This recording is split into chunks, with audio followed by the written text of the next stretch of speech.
Hello friends, welcome back to UGC plugin in the literature series of HPSC PGT English। मैं आज की video में लेकर आई हूँ पीजीटी की आंसर की। बहुत दिनों से मैं कोई वीडियो नहीं बना पाई, उसके लिए मैं माफी चाहती हूँ। मैं अपनी एक छोटी सी सर्जरी में बिजी थी तो वीडियो बनाना पॉसिबल नहीं हुआ। उम्मीद करती हूँ आप सबका पेपर अच्छा हुआ होगा और सब्जेक्टिव पेपर की तैयारी भी आपने शुरू कर दी होगी। मैं पूरी कोशिश करूंगी कि सब्जेक्टिव पेपर में मैं आपकी हेल्प कर पाऊं। किसी भी तरह की हेल्प अगर आपको चाहिए तो आप मुझे प्लीज कमेंट सेक्शन में जरूर बताइएगा। वैसे मैंने ये पेपर भी देखा, लिटरेचर के कुछ क्वेश्चंस को छोड़ दें तो पेपर मॉडरेट ही था। हाँ, कुछ क्वेश्चंस के लिए आपको ग्रेस मार्क्स मिलने चाहिए जो एग्जामिनर ने गलत डाले हैं। कुछ क्वेश्चंस बहुत ही सब्जेक्टिव हैं जिनके एग्जैक्ट आंसर्स हो ही नहीं सकते, बट मैंने बेस्ट पॉसिबल आंसर की एक बनाई है आप लोगों के लिए, जिसके लिए मैंने रिसर्च की कि क्या बेस्ट पॉसिबल आंसर हो सकता है। बट कुछ आंसर्स जो हैं वो एग्जामिनर्स के और हमारे आंसर्स डिफरेंट हो सकते हैं, क्योंकि कुछ क्वेश्चंस के मल्टीपल आंसर्स बनते हैं। अब या तो वो उसके ग्रेस मार्क्स दें आपको या फिर उनका एक स्टैंडर्डाइज्ड आंसर होगा, हो सकता है वो हमारे आंसर से मैच भी हो जाए। चलिए फिर डिस्कस करते हैं बिना किसी देरी के। ये जो है सेट नंबर डी है। अगर आपके पास एग्जैक्ट सेट डी है तो आप इसको मैच कर सकते हैं, नहीं तो आप क्वेश्चंस के थ्रू भी अपनी आंसर की चेक कर सकते हैं। सो फर्स्ट जो हमारा क्वेश्चन है लिटरेचर सेक्शन से, लिटरेचर सेक्शन मैं कराऊंगी और ग्रामर सेक्शन जो है वो जनत मैम लेके आएंगे उनके क्वेश्चंस। तो आपके 60 क्वेश्चंस जो है वो लिटरेचर से आए हैं। फर्स्ट क्वेश्चन है, Ben Johnson's Everyman in his humor was an attempt to bring spirit and manner of dash comedy to the English stage। अब ये जो क्वेश्चन है ये एलिजाबेथन एज का है। वैसे तो ये आपके सिलेबस में नहीं है, बट क्योंकि शेक्सपियर आपके सिलेबस में है तो उसके आसपास का ये एक सेक्शन उन्होंने डाल दिया है। अब इसको out of the syllabus question भी कह सकते हैं, आई डोंट नो वो इसको कैसे कंसीडर करेंगे। सो बेन जॉनसन का every man in his humour जो है वो Latin language, D will be the answer, D इसका आंसर होगा।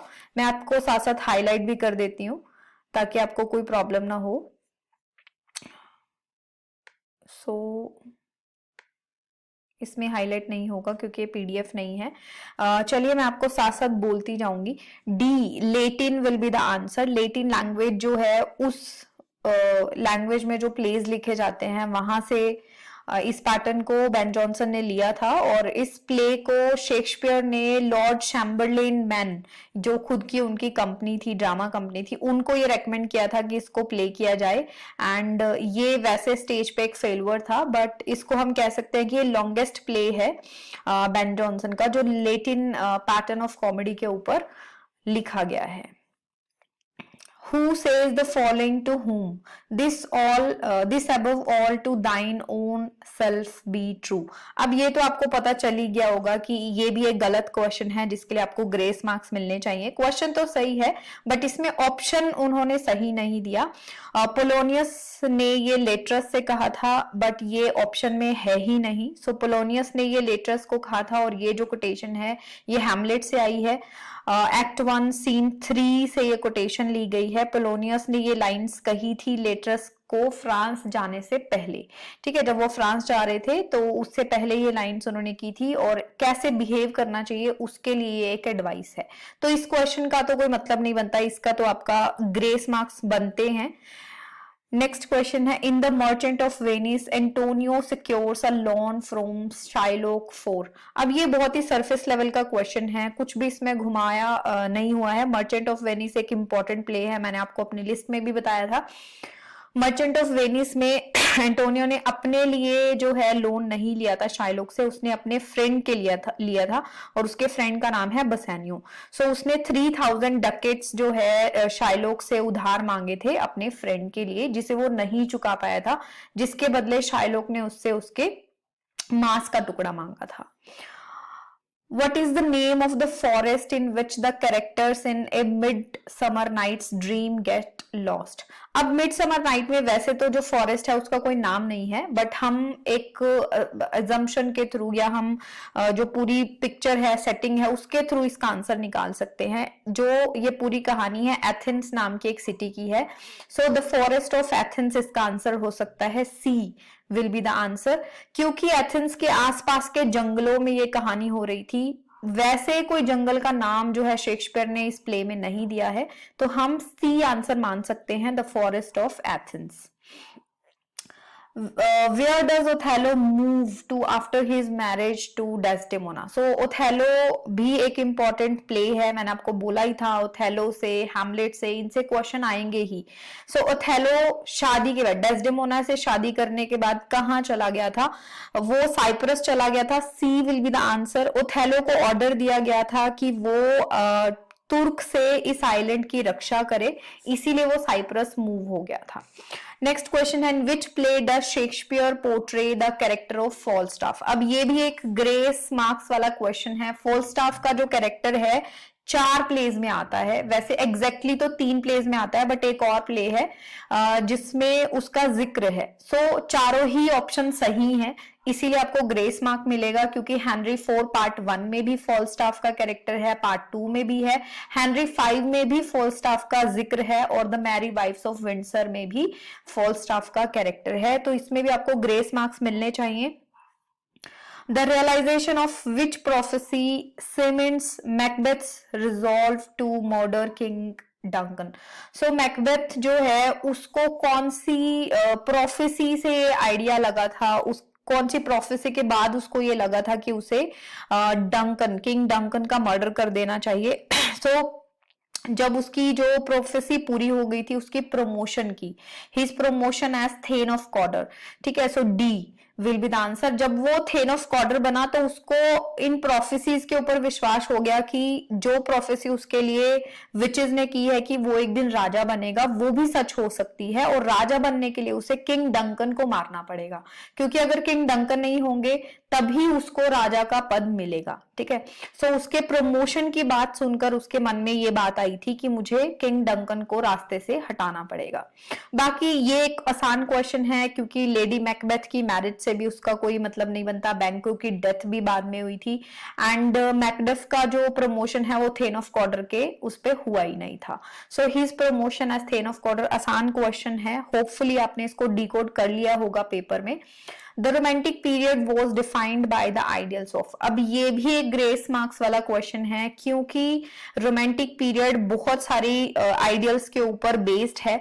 उसमें इक्वालिटी की बात भी की जाती है, लिबर्टी की बात भी की जाती है, डेमोक्रेसी की बात भी की जाती है, फ्रीडम उसका एक मेन हम कह सकते हैं आइडियल है। सो फ्रीडम जो है वो एक स्ट्रॉन्ग ऑप्शन है, बट मैं यही उम्मीद करती हूँ कि इस क्वेश्चन के लिए आपको वो ग्रेस मार्क्स देंगे। What is the form of an island in the moon? So an island in the moon जो है वो एक अनफिनिश्ड वर्क है विलियम ब्लेक का। अब विलियम ब्लेक को कुछ लोग रोमांटिक एज में पढ़ते हैं, कुछ लोग एनलाइटनमेंट एज में पढ़ते हैं। सो विलियम ब्लेक का अनफिनिश्ड प्रोज वर्क है, और ये एक सटायर है, so B will be the answer, satire. The prelude constitutes the discovery of dash as a topic for art and literature. जो प्रिलूड वर्क है, प्रिलूड जो है मैंने इसके बारे में आपको बहुत डिटेल्स बताई थी। प्रिलूड जो है विलियम वर्ड्सवर्थ का सबसे फेमस वर्क है, जिसमें उन्होंने पूरी लाइफ काम किया, एंड इसमें उन्होंने बात की है अपनी खुद की, पोइट के खुद के माइंड की। So self will be the answer, A will be the answer. इसमें वैसे तो उन्होंने सब चीजों की बात की है, नेचर की भी, पॉलिटिक्स की भी, उनकी लाइफ में जो भी चीज है, बट बेसिकली अगर हम इसका टाइटल देखें तो ये उसकी खुद की जर्नी है। So self will be the answer. Biographia Literaria combines dash and literary criticism. Biographia Literaria ST Coleridge का वर्क है, क्रिटिसिज्म का वर्क है। सो उसमें लिटरेरी क्रिटिसिज्म की भी बात की गई है और उसमें फिलोसफी की भी बात की गई है। So C will be the answer, philosophy and literary criticism.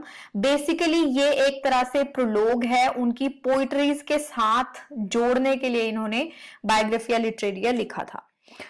The Romantics inherited from Kant and Burke a distinction between two aesthetics categories, the beautiful and the। इसका आंसर रहेगा सबलाइम। सबलाइम क्या होता है? सबलाइम होता है बहुत grand, बहुत beautiful. So Sublime and beautiful का जो कॉन्सेप्ट है वो रोमांटिक्स ने कांट एंड बुर्क से लिया था। ये भी एक क्रिटिसिज्म की बात है और बहुत डेप्थ से क्वेश्चन है। अगर आप लोग इन चीजों को डिटेल में पढ़ते हैं तभी आप इस तरह के आंसर दे सकते हैं, नहीं तो एक इंटेलिजेंट गेस के थ्रू आप इसको आंसर कर सकते हैं। Robert Frost was able to endow his rural imagery with a larger dash significance. So Robert Frost जो है, अब ये भी देखो इसमें भी दो आंसर बनते हैं बट फिर भी मैं सी के साथ जाऊंगी, यूनिवर्सल। रॉबर्ट फ्रॉस्ट जो है वो एक रूरल इमेजरी को एक्सप्लेन करते हैं अपनी पोइट्री में, बट जो वो रूरल इमेजरी है वो एक यूनिवर्सल सिग्निफिकेंस दिखाती है। वैसे ऐसा भी कहा जाता है कि रॉबर्ट फ्रॉस्ट की जो पोइट्री है या इमेजरी है वो मेटाफिजिकल है, बट अगर मैं चार ऑप्शंस में से सबसे स्ट्रॉन्ग ऑप्शन में जाऊं तो यूनिवर्सल के साथ जाऊंगी। C will be the answer. So Robert Frost की रूरल इमेजरी होने के बावजूद, एक पर्टिकुलर एरिया की इमेजरी होने के बावजूद भी वो सिग्निफिकेंट है यूनिवर्सल कॉन्सेप्ट में, यानी कि वो यूनिवर्सली, अगर मैं इंडिया में बैठ के भी उस पोइट्री को पढ़ रही हूं तो मैं उसको लिंक कर सकती हूँ, उन चीजों को अपनी लाइफ से भी जोड़ सकती हूँ, उसको कहते हैं universal.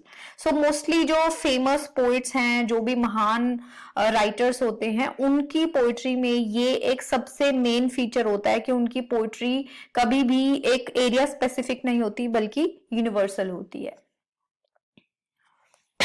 Hemingway wrote in a clean, clear style which focused on dash more than emotions.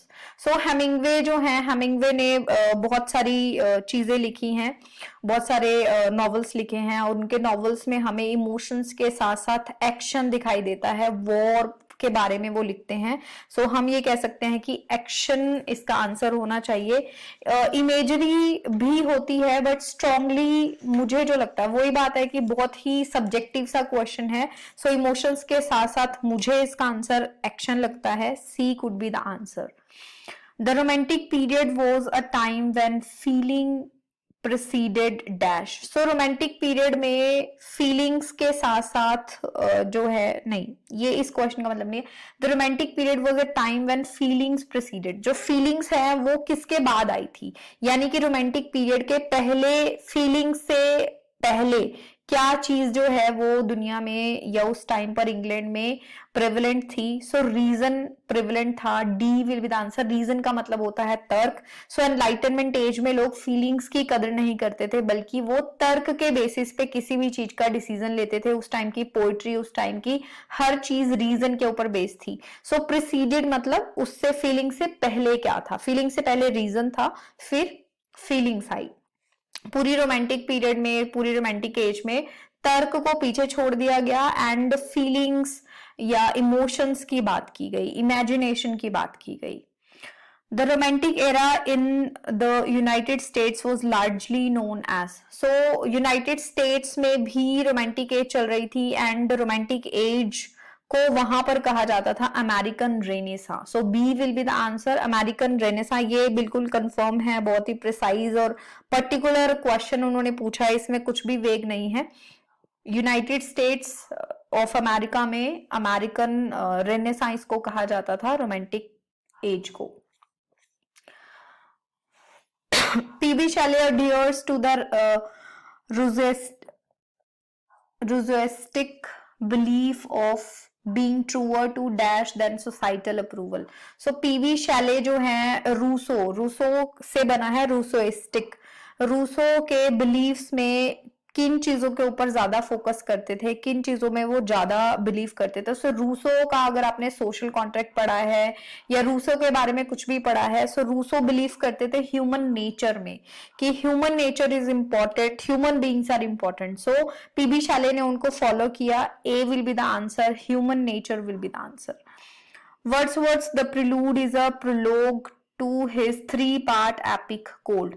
So, basically एक वर्क जो है विलियम वर्ड्सवर्थ लिखना चाहते थे और वो सरपास करना चाहते थे पैराडाइज लॉस्ट को। वो चाहते थे कि मैं पैराडाइज लॉस्ट से भी कुछ बड़ा लिखूं। एंड वो जो 3 पार्ट एपिक है, यानी कि 3 पार्ट्स में उन्होंने उस वर्क को सोचा था, उसका नाम है रिक्लूज। द रिक्लूज इसका आंसर रहेगा, C will be the answer. Recluse के लिए इन्होंने प्रिलूड को सोचा था कि मैं इसका प्रोलोग रखूंगा। एंड प्रिलूड जो है वो इनकम्प्लीट वर्क है, अपने आप में ही उसकी बहुत सारे पार्ट्स हैं, 12 पार्ट्स में वो है। सो प्रिलूड उसका प्रोलोग था। एंड किसका प्रोलोग था? द रिक्लूज का, जिसको उन्होंने 3 पार्ट्स में सोचा था। एक्सकर्शन भी उसका ही एक पार्ट है, एक बड़ा सेक्शन है जो कि इनकम्प्लीट है। सो ये वर्क जो है वो कंप्लीट नहीं कर पाए, बट द रिक्लूज का ही प्रोलोग है the prelude. The ewe of Saint Agnes is written in. Eve of Saint Agnes है जॉन कीट्स का वर्क, और इसको एक बहुत अलग तरह के स्टेंजा में कीट्स ने लिखा है, जिसको कहते हैं स्पेंसेरियन स्टेंजा। एडमंड स्पेंसर जो कि एक एलिजाबेथन पोइट हैं, वहां से उनके स्टेंजा से इन्फ्लुएंस होके इन्होंने ये वर्क लिखा है, Spenserian stanza. So B will be the answer. Spenserian stanza की क्या खास बात होती है? इसमें 9 लाइन्स होती हैं, 9 लाइन्स का एक स्टेंजा होता है, इसकी अपनी एक राइम स्कीम है। तो 42 स्टेंजा जो हैं जॉन कीट्स ने लिखे हैं इस पोएम में, the ewe of Saint Agnes में। Keats asserted that new poetry is a tribute to dash humanism with roots in nature and myth. So, अब बहुत सारे लोगों ने इसके बारे में सोचा होगा कि इसका आंसर क्लासिकल होगा, बट इसका आंसर क्लासिकल नहीं है, इसका आंसर है मॉडर्न। क्योंकि ये कंफ्यूजन की होती है, जॉन कीट्स जो हैं वो जनरली ग्रीक लिटरेचर या क्लासिकल लिटरेचर को जो है अप्रोच करते थे, उसकी बात करते थे, ठीक है। बट जो कीट्स हैं उनका ये जो क्वेश्चन है ये क्या कहता है? Keats asserted that new poetry, जो न्यू पोइट्री है, जो आजकल के यानी कि उनके जमाने की जो पोइट्री थी, वो किस चीज को ट्रिब्यूट है? To modern humanism with roots in nature and myth. So इसमें इन्होंने क्लासिकल की भी बात की है, बट मॉडर्न ह्यूमनिज्म की बात की है। So modern will be the answer, जिसकी रूट्स जो है वो नेचर में है और मिथ्स, माइथोलॉजी में है, जो कहीं ना कहीं उसको क्लासिकल के साथ जोड़ती है। So modern will be the answer, A will be the answer. F. Scott Fitzgerald's novel about Hollywood is called. So F. Scott Fitzgerald ने हॉलीवुड के ऊपर एक नॉवल लिखा है, उसका नाम क्या है? उसका नाम है द लास्ट टाइकून। ये एक अनफिनिश्ड नॉवल है, कंप्लीट नहीं हुआ था। So D will be the answer. Emily Dickinson created a distinctively dash language for expressing what was possible but not yet realized. So Emily Dickinson के साथ तो ये वर्ड जुड़ा ही हुआ है, ये बहुत सारे कॉम्पिटिटिव एग्जाम में रिपीट हुआ क्वेश्चन है। एमिली डिकिंसन के साथ है एलिप्टिकल वर्ड जुड़ा हुआ। So B will be the answer.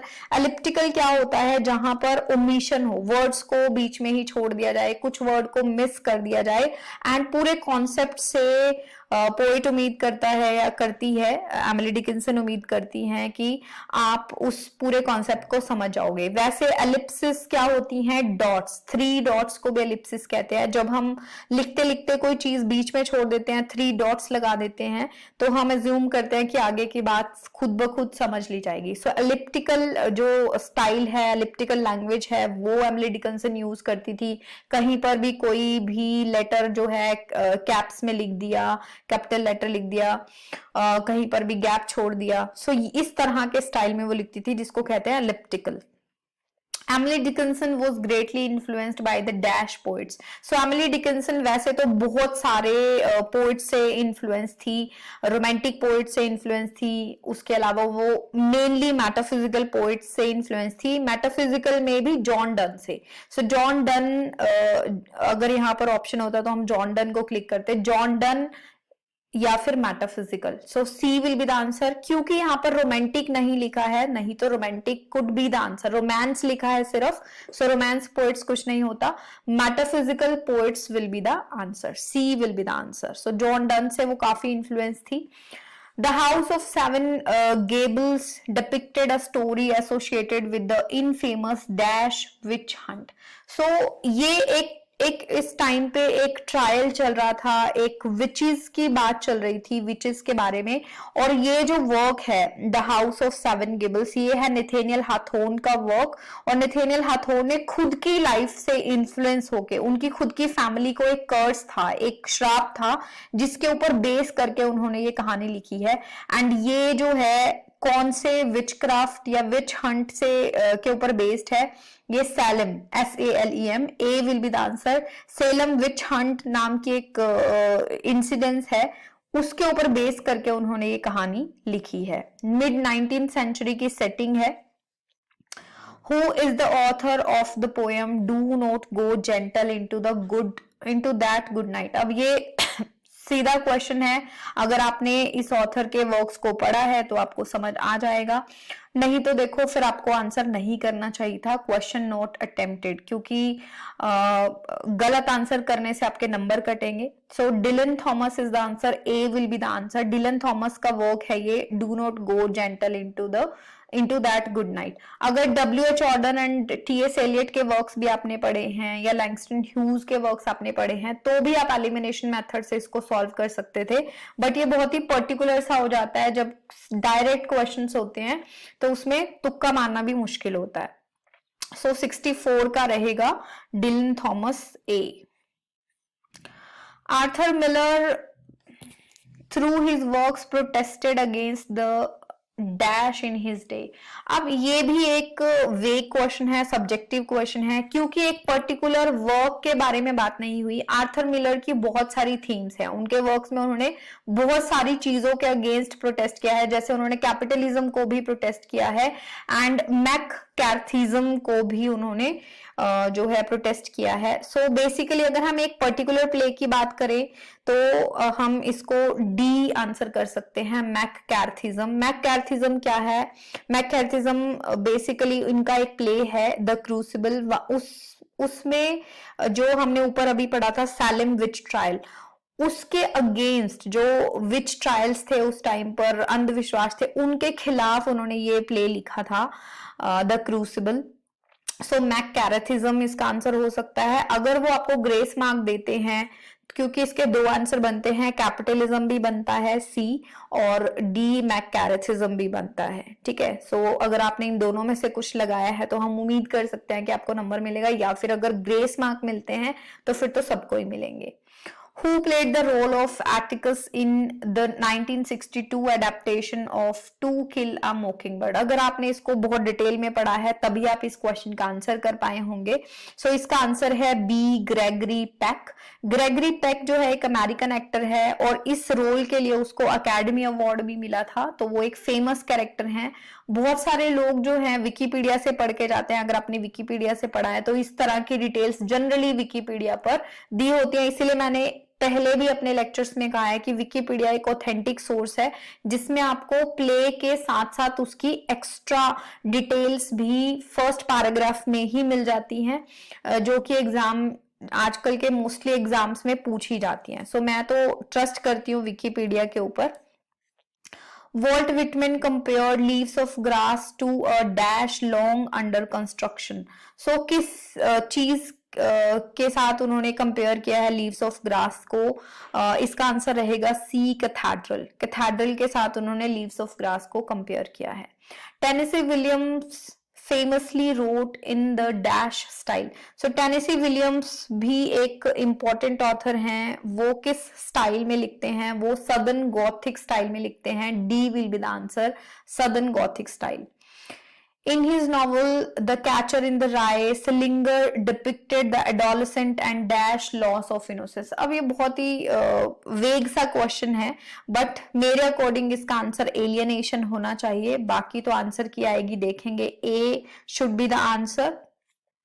Arundhati Roy is the architecture of modern empire is a collection of. Arundhati Roy एक इंपॉर्टेंट ऑथर हैं, उनकी थोड़ी बहुत बायोग्राफिकल डिटेल्स हमें पढ़ के जानी ही थी।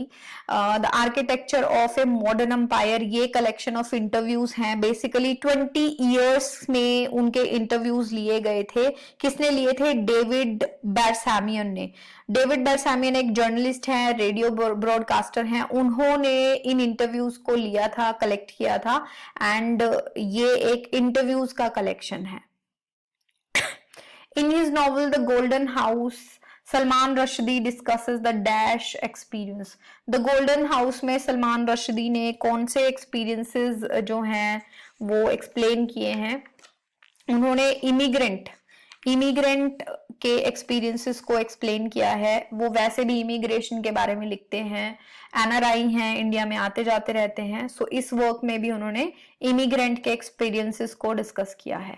अगला क्वेश्चन भी सलमान रश्दी के ऊपर है। Salman Rushdie's memoir knife meditations after an attempted murder was published in the year. So ये जो वर्क है ये बेसिकली उनके खुद के एक्सपीरियंसेस हैं। सलमान रश्दी के लिए फतवा जारी हुआ था उनके एक वर्क के लिए, एंड जिसके चलते उनके ऊपर एक अटैक हुआ था नाइफ से। उसी नाइफ वाले इंसिडेंट्स को इन्होंने इस मेमोयर में लिखा है, एंड ये हुआ था 2020 में अटैक, बट इसको लिखा इन्होंने 2022 में था।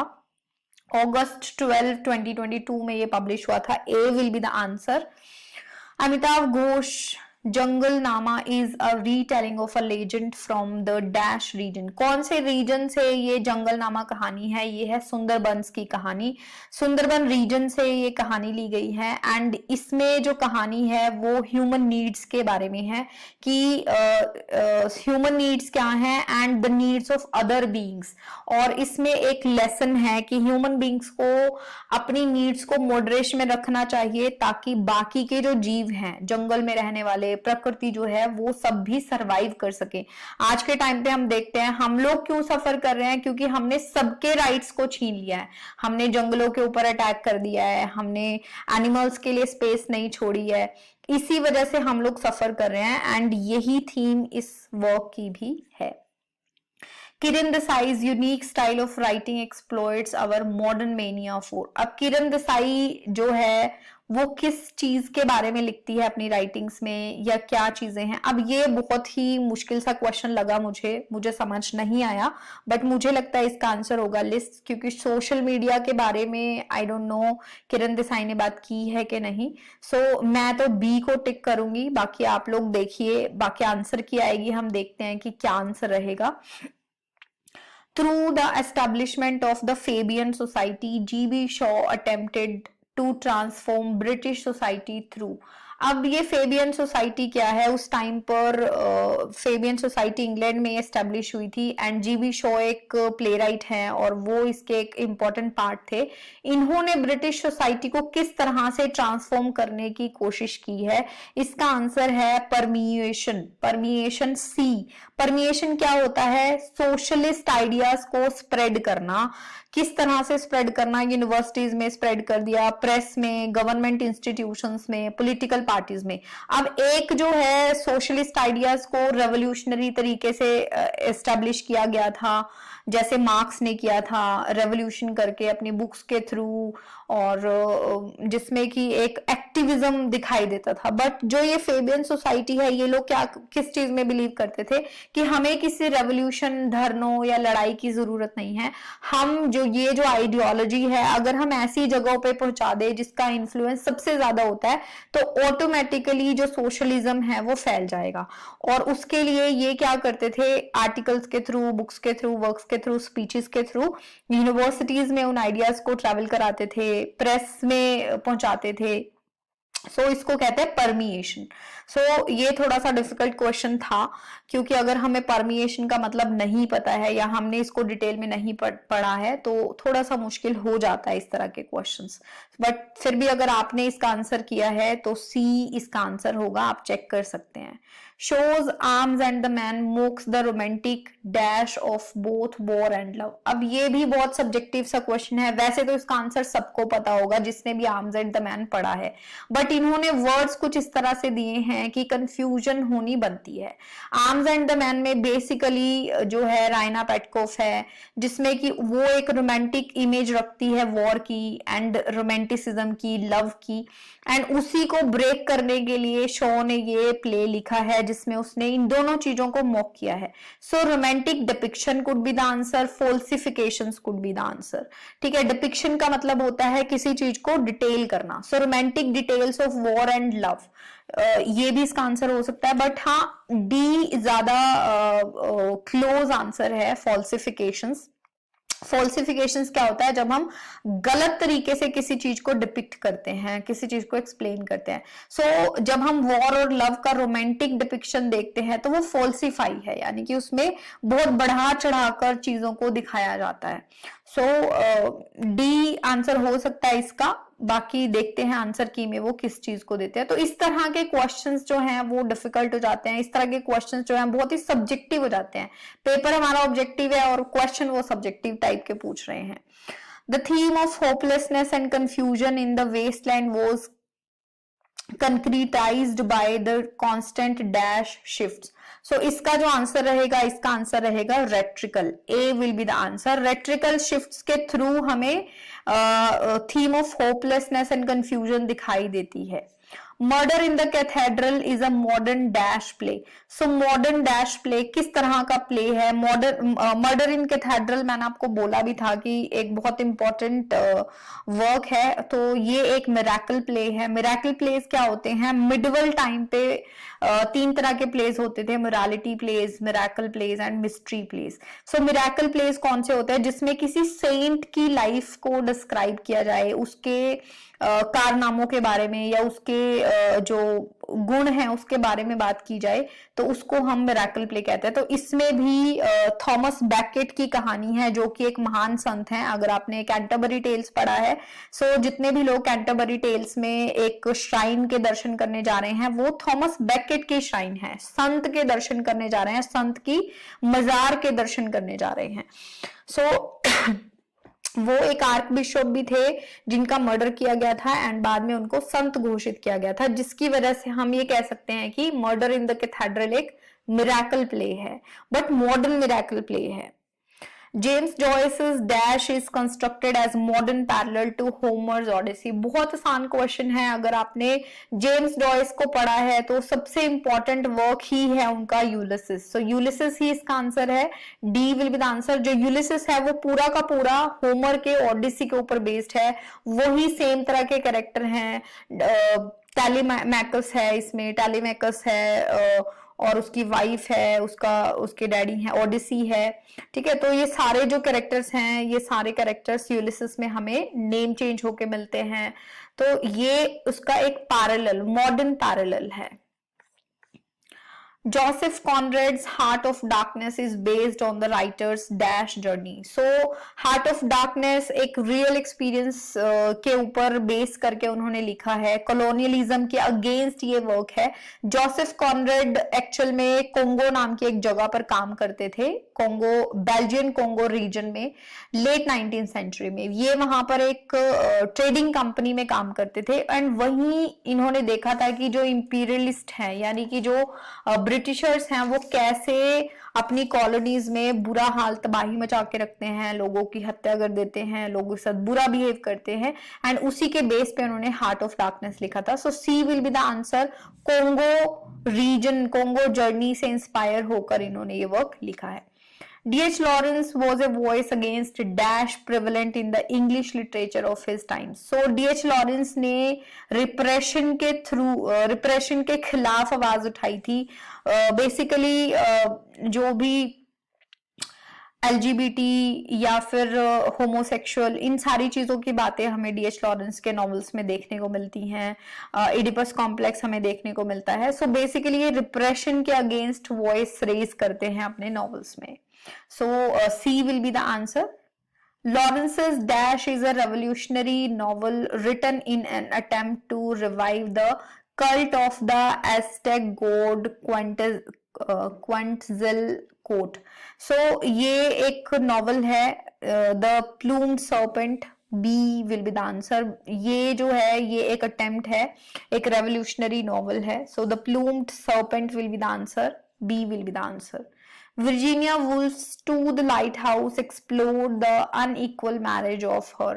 Virginia Woolf ने To the Lighthouse में अपनी लाइफ के एक्सपीरियंसेस से इंस्पायर होकर एक कपल बनाया था, मिस्टर एंड मिसेस राम से।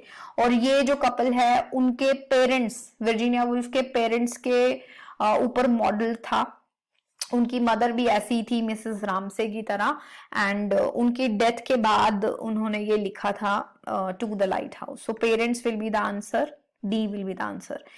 इन a room of one's own, Woolf argues that a creative mind is। अब ये थोड़ा घुमाने वाला क्वेश्चन है, बट अगर आपने रूम ऑफ one's own पढ़ा हो तो उन्होंने बहुत बार उसमें एंड्रोगाइनस वर्ड यूज किया है। सो ए इसका आंसर है एंड्रोगाइनस। तो वो कहते हैं कि जो क्रिएटिव माइंड होते हैं वो एंड्रोगाइनस होते हैं, यानी कि वो ओपन होते हैं, नेचुरली क्रिएटिव होते हैं, उनके अंदर मेल या फीमेल दोनों फीचर्स होते हैं। एंड्रोगाइनस क्या होता है? जिसमें मेल फीमेल दोनों फीचर्स हो। सो वो एंड्रोगाइनस होते हैं, क्रिएटिव होते हैं, उसमें जेंडर का कोई रोल नहीं होता, अनसेक्स करके जो है उनका माइंड क्रिएटिव होता है। सो क्रिएटिव माइंड जो है वो एंड्रोगाइनस होते हैं। बट क्रिएटिव माइंड के लिए क्या चाहिए? एक ह्यूमन बीइंग क्रिएटिव कब होता है? जब वो लिबरेटेड हो। वैसे तो इसका आंसर ए रहेगा, बट मैं फिर भी आपको बता देती हूँ क्रिएटिव माइंड कैसे मिलता है। अगर ऐसा क्वेश्चन होता तो होता कि लिबरेटेड होकर, जब वो लिबरेटेड हो, फ्री हो। जैसे कि इस वर्क का टाइटल ही है ए रूम ऑफ वन जोन, जिसमें वर्जीनिया वुल्फ कहते हैं कि अगर एक फीमेल है, अगर उसके पास अपना एक कमरा है, अपनी एक फ्रीडम है, उसको सोचने की फ्रीडम है, उसके पास टाइम है, तभी वो एक क्रिएटिव माइंड हो सकती है, नहीं तो नहीं हो सकती। So androgynous will be the answer. Samuel Beckett's Waiting for Godot is structured symmetrically in two parts, a dash image of one another. So Waiting for Godot बहुत इंपॉर्टेंट वर्क है, मैंने इसकी डिटेल्स आपको करने के लिए बोली थी। 2 एक्ट हैं इसमें, 2 पार्ट में इसको डिवाइड किया गया है, एक्ट 1 एंड एक्ट 2, जो कि दोनों एक जैसे से हैं। सो हम इसको मिरर इमेज कह सकते हैं, B will be the answer. जैसा जैसा उसमें पार्ट 1 में होता है, एक्ट 1 में होता है, वैसा ही सिनारियो एक्ट 2 में भी होता है। सो हम उसकी मिरर इमेज कह सकते हैं। इवनिंग में ही सीन है, सेम प्लेस है, सेम कैरेक्टर्स हैं, सेम तरह से एक कैरेक्टर आके बार बार बोलता है कि गोदो विल कम टुमारो, है ना। सो हम इसको कह सकते हैं mirror image. William Faulkner receive the 1950 Nobel prize for literature for. अब 1950 विलियम फॉकनर, ये क्वेश्चन मैंने कम से कम 5-6 बार अपने प्रीवियसर क्वेश्चंस में करवाया होगा। सो विलियम फॉकनर को नोबेल प्राइज रिसीव हुआ था। वैसे तो विलियम फॉकनर को नोबेल प्राइज रिसीव हुआ था for his powerful and artistically unique contribution to modern American novel. तो उनका जो अमेरिकन लिटरेचर में, अमेरिकन नॉवेल्स में जो कंट्रीब्यूशन है वो कंप्लीट कंट्रीब्यूशन के लिए मिला था। बट ऐसा कोई ऑप्शन इसमें नहीं है, तो हम नियर बाय ऑप्शन अगर देखें तो वो है sound and the fury. So basically novels की बात हो रही है और साउंड एंड द फ्यूरी उनका सबसे फेमस नॉवल है, जिसकी वजह से हम इसको क्लिक कर सकते हैं। ए कुड बी द आंसर, क्योंकि वैसे तो सारे वर्क्स कंट्रीब्यूट करते हैं उसको नोबेल प्राइज दिलाने में, बट क्योंकि उन्होंने ये पूछा है कि कौन से रीजन से, स्पेसिफिक कौन से रीजन से किस वर्क के लिए मिला है, तो अमेरिकन नॉवेल्स के लिए उसको मिला था, अमेरिकन नॉवेल्स में कंट्रीब्यूट करने के लिए। तो sound and the fury could be the answer. E.M. Foster worked as the dash of Maharaja of Dewas state. So E.M. Foster जो हैं वो कई बार इंडिया में विजिट किया उन्होंने, एंड उसी टाइम पर वो एक प्राइवेट सेक्रेटरी की तरह काम करते थे महाराजा ऑफ दिवास स्टेट के लिए। So private secretary or B secretary could be the answer, B will be the answer. Rudyard Kipling dash British imperialism through his stories set in India. So Rudyard Kipling ने हमेशा British imperialism को praise किया है, उसकी तारीफ की है। And Rudyard Kipling की, अगर मैंने आपको पहले बताया भी था पिछले लेक्चर्स में कि रुडयार्ड किपलिंग को नेशनल पोएट बनने का भी मौका मिला था, बट नेशनल राइटर, और उनको एक खिताब भी दिया था ब्रिटिश गवर्नमेंट ने, बट उन्होंने वो नहीं लिया। बट फिर भी वो हमेशा ब्रिटिश इंपीरियलिज्म के फेवर में थे। वो खुश थे इस बात से कि ब्रिटिशर्स जो हैं वो इंडिया में आए और उन्होंने इंडिया को सिविलाइज किया। सो इसका आंसर क्या होगा? इसका आंसर होगा डी, लॉडेड। लॉडेड का मतलब होता है तारीफें करना, हाईली प्रेज। तो हाईली प्रेज इन्होंने किया है ब्रिटिश इंपीरियलिज्म को अपने वर्क्स में। The Forsyte Saga by Galsworthy implores the modern man's desire for riches was dash। अब ये भी थोड़ा सा वियर्ड है अगर हम फोरसाइट सागा को देखें। फोरसाइट सागा में उन्होंने वैसे तो मटीरियलिज्म को प्रेज नहीं किया है, तो हम अगर उस बेसिस पे देखें कि उन्होंने यही बोला है कि जो मटीरियलिज्म है वो लीड करता है हमें अनहैप्पीनेस की तरफ, आइसोलेशन की तरफ। हमारे जो ह्यूमन रिश्ते हैं वो हमसे दूर हो जाते हैं। तो ये क्या हो सकता है? ये नेचुरल नहीं हो सकता, इसको जस्टिफाई भी नहीं कर सकते। किस चीज को? कि इंसान की डिजायर, पैसे के लिए जो इंसान की डिजायर है, तो क्या हो सकता है? इमोरल हो सकता है, क्योंकि ये एक इमोरल डिजायर है, इसीलिए हम इसको डिस्कार्ड करते हैं, हम इसको जस्टिफाई नहीं कर सकते। So immoral could be the answer. George Orwell's the road to Wigan Pier was a dash novel. George Orwell का ये जो नॉवल है ये किस तरह का नॉवल है? ये एक सोशलिस्ट नॉवल है, socialist. D, D will be the answer. Mulk Raj Anand formed the dash writers association in the year 1935। Mulk Raj आनंद ने कौन सी एक प्रोग्रेसिव राइटर्स एसोसिएशन बनाई थी 1935 में? बहुत सारे पेपर्स में ये क्वेश्चन रिपीट होता है। Raja Rao the serpent and the rope was published in the year. Direct question है, क्रोनोलॉजी का क्वेश्चन है। 1960 में राजा राव ने पब्लिश किया था the serpent and the rope. 1960 B will be the answer.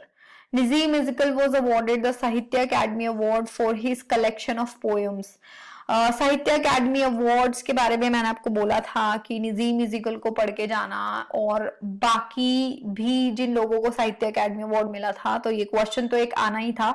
Nissim is equal को मिला था लेटर डे एग्जाम्स के लिए Sahitya Akademi award. Who was R K नारायण's mentor? So are K Narayan का मेंटोर किसको कहते हैं? ग्रैहम ग्रीन को। C will be the answer. Graham Greene को आर के नारायण का मेंटोर कहते हैं। ये भी हम अपनी प्रीवियस ईयर क्वेश्चंस की सीरीज में कवर कर चुके हैं क्वेश्चन। बहुत सारे क्वेश्चंस जो हैं वो इंपॉर्टेंट क्वेश्चंस में से आए हैं, तो हम ये नहीं कह सकते कि पूरा पेपर ही वेग है, बट हाँ कुछ क्वेश्चंस इन्होंने काफी वेग डाले हुए हैं। Which poet is known for his poem The Country Without a Post Office? ये जो वर्क है ये किसका है? ये आगा शाहिद अली का है। A will be the answer. Who has written Indian popular thrillers about banks and bankers? अब ये थोड़ा सा out of the way question है, बट इसका आंसर है रवि सुब्रमण्यम। रवि सुब्रमण्यम ने बहुत सारे नॉवेल्स लिखे हैं जो बैंकर्स के ऊपर हैं, जिनके नाम मैं आपको बता देती हूँ। The bankster, the incredible banker, if God was a banker, bankrupt. तो ये चारों जो मैंने आपको वर्क्स बताए, सब में बैंकर्स की बात की गई है। तो Ravi Subramanian will be the answer. B will be the answer. Mahasweta Devi wrote sharp strife of dash inequality. So Mahasweta Devi जो है वो विमेन के बारे में लिखती थी, जेंडर इनइक्वालिटी के बारे में उन्होंने लिखा है। D will be the answer. The mother of 1084 is less of a political treatise and more of a dash novel. The mother of 1084, ये भी बहुत ही इंटरेस्टिंग सी कहानी है। आपको टाइम लगे तो पढ़ना जरूर। तो ये जो है एक पॉलिटिकल ट्रिटाइज तो है ही, नक्सलिज्म के बारे में ही है, बट उसके साथ साथ सोशल नॉवल भी है, क्योंकि इसमें इंडिया की सोसाइटी में जो दोगलापन है या जो मेल डोमिनेशन है या जो साइकोलॉजिकली फीमेल को सहना पड़ता है, उन सारी चीजों की बातें भी इसमें कही गई है। तो इसका आंसर रहेगा B, social. Which novelist is known for his novel the seeker? The seeker जो है करण बजाज नाम के एक ऑथर ने लिखा है। इंपॉर्टेंट ऑथर्स में नहीं है, तो कुछ कुछ चीजें जो है अनइम्पॉर्टेंट भी आ जाती हैं। ए इसका आंसर है करण बजाज। नेक्स्ट क्वेश्चन जो है ग्रामर से है, उज्जैन मैम आपको कराएंगी। सो बेसिकली अगर हम इस पेपर को एनालाइज करें, इस पेपर को समझे, देखिए अगर आपका पेपर क्लियर हो रहा है बहुत अच्छी बात है, नहीं हो रहा है तो आपको एक चीज समझनी पड़ेगी कि कहीं ना कहीं हमारी प्रिपरेशन में कमी रह जाती है, एंड नेक्स्ट टाइम आपको डेफिनेटली अपॉर्चुनिटी मिलेगी। मैं आपको पहले भी बताया था कि कभी भी ऐसा नहीं होता कि पूरा का पूरा पेपर डिफिकल्ट होगा।